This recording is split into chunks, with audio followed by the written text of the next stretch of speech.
Hello everybody, long time no chat, but I'm back with another Final Fantasy VII with friends friendly recap. Here we go! Calm, the first stop on our journey. It's here we get to learn a bit more about Cloud and his life as a soldier / best friends of Sephiroth. Cloud was on a trip back to his hometown of Nibelheim with Sephiroth and some other members. Upon arrival, we visit the home of Tifa, who unfortunately is nowhere to be found, along with Cloud's childhood home, where we see his mother. The next day, Tifa appears, and is our tour guide for climbing Mount Nebel? To make repairs at the reactor. Due to some faulty bridge work, we fall, losing one of the soldiers, but continue on anyway, because we're cold-blooded like that. We find a spring that connects to the life stream, and Sephiroth tells us how materia is made. And after a bit more walking, we then arrive at the reactor at the top of the mountain. We make the repairs and take a look around. It is here we find soldiers who were experimented on with Mako energy. Mako? Sephiroth throws a tantrum over who he is. Sephiroth locks himself away inside of the Shinra Manor. It's the old abandoned mansion Shinra used to use for business and stuff inside the town. He locks himself away in a library and he begins doing research on the past of the planet. Sephiroth asks us to leave, so we figure this is a good time to take a nap. After we awake, we realize that Sephiroth's gone completely crazy. He starts telling us about the ancients, and about some space travel, and like we're the descendants, and we ruined their race, and all kinds of stuff, you know, more Dragon Ball Z stuff. And then, he storms out. He decides he's gonna go get his mom, like a 2-year-old. Sephiroth then throws his second temper tantrum, but the only problem is it's in the town, and now the whole town's on fire. Yes, you watch as Sephiroth runs his sword through all the townsfolk, only to dramatically and very coolly walk away into the flames. We chase Sephiroth up the mountain. We come to a point where we see Tifa with her father. Turns out Sephiroth killed him.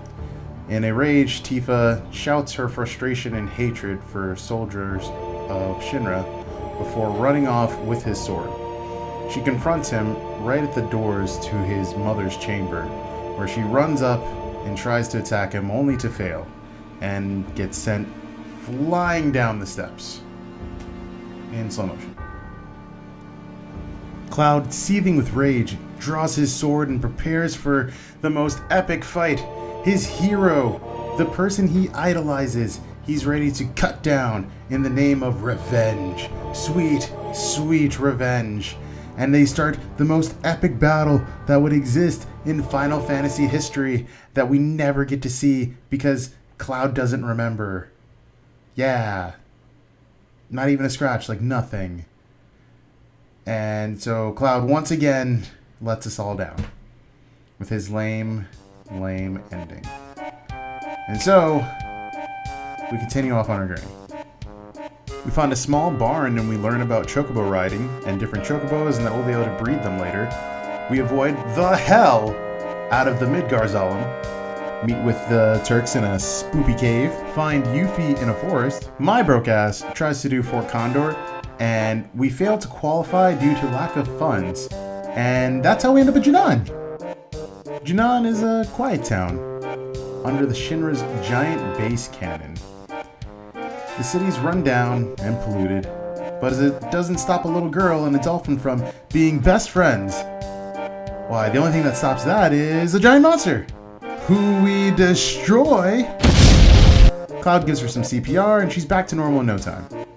Apparently there's a festival going on in Junon to celebrate new President Rufus's inauguration? We decide to sneak in so we can find Sephiroth, because apparently Sephiroth of course is going to attend such an event.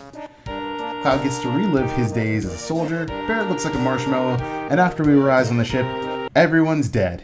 The end. Okay, no. I already did this joke, I know. I can't help it. It's just so convenient. It's like you can just end this anywhere almost, it feels like. So we keep going around, and behind the whole thing, it was Sephiroth and his mom. Shock, shock, surprise, surprise. We take care of that mess with ease and dock at Costa del Sol. It's vacation time for the party. We managed to take a look around a bit, but cut it short, saving the action for later. With that, we are all caught up to the new adventures soon to be had, as we prepare to fully search Costa del Sol and arrive in our new party member's hometown. Well, not new, what am I saying? It's a surprise. If you haven't played the game, you'll find out soon. But that will do it for our friendly recap. I hope you guys are enjoying the stream as much as we do making it. Thanks for watching, and I hope you'll be around for the next one. Alright, so take care.